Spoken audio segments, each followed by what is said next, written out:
I think that maybe for a lot of us, it doesn't take us too long to realize that there were certain people in our lives that maybe approached us or that we were involved with. It doesn't take too long to realize that it was a setup from day one.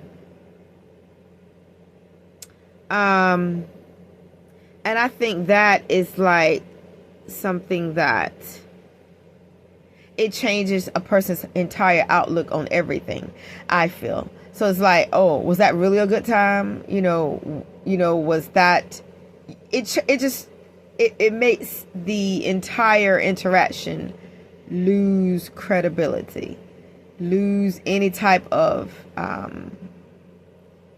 could I put it? You just don't give it credit anymore, I would think. You're like, okay, this person set you up from day one. It was all just a setup. It was all a game. And not to give too much away, but I know, like, with the person that set me up, it's like, even the people that we were hanging with, those were not my friends. Those were his friends. So that's something for you ladies to look out for. You got to watch the friends of the people that are approaching you. And for you fellas as well, you got to watch, if you're involved with the woman or getting involved with the woman, you got to watch her friends too. Because, yeah, they may treat you in a courteous manner, but they could still be somewhere getting in her ear about dumping you or cheating on you or hooking up with some other dude. It might be because either they're interested in you or they're jealous of the fact that this person may actually have a genuine connection. Or they may be looking at it like, oh, I don't know. They most likely see your value and they envy that because look what they're with. They can look over and see what they're with. And they know that who they're with doesn't even compare to you. They know that out of everybody in the so-called friend group or hang group, you're that one chick or that one dude that stands out. They don't like that because maybe they want the person that they're with to stand out, or maybe they want to stand out. I don't know. But if you're hanging with other couples and you're considered that it couple, don't think them other two couples or three couples won't be hating on you or however people do nowadays. I don't even think people even hang out like that nowadays. I know they don't. I don't think, but back in the day, people hung out and dated and all of that. And from what I understand, people don't even date nowadays. This world is just crazy and backwards. I think people are better off staying to themselves because, if you're normal and you're coming up in this abnormal world or you're functioning, well, how can I put it? We're all in this abnormal world. I think you're better off by yourselves. Don't lower your standards just because a lot of other people have. Keep your standards, I think a lot of you out there, you probably feel like you lowered your standards by who you dated, but no, you didn't lower your standards because you weren't dating you weren't dating the reality of them. You were dating the presentation of them.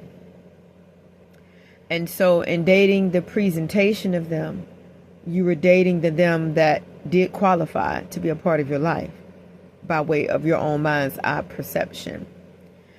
But when you discovered the reality of them, it was the reality of them that didn't qualify to even stand in your presence. And so that's where that disconnect began. And you began to purge yourselves, perhaps, of emotions or try to, that you had directed towards the perception of them, but the reality of them did not qualify for it. I know I'm not really being eloquent in that. And what I'm trying to say, but I hope somebody can follow what I'm trying to say. Because when you meet people, a lot of times you meet a mask. You meet a mask. I know I'm going all around the board, but this is a chit chat, you guys. And I haven't done one of these in a while, but I'm just relaxing. But yeah, it's like I've heard married women say. I think I've said it in a past conference before. When they said when they got married or something, they said, oh, they changed. But for those of you that dated junk and you didn't marry that person, you better be thankful to God. I mean, I know you hate that you wasted your time with that person, or you feel like you wasted your time. No time is really wasted. But you better thank God you didn't say I do. And for those of you that did say I do to some junk,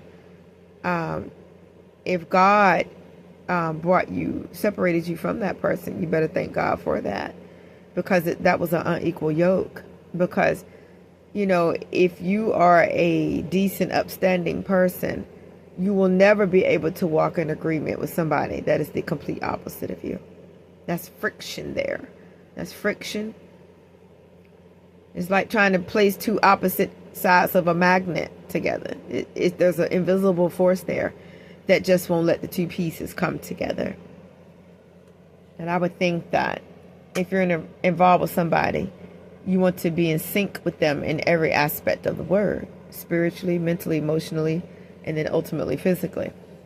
That's how it's supposed to be.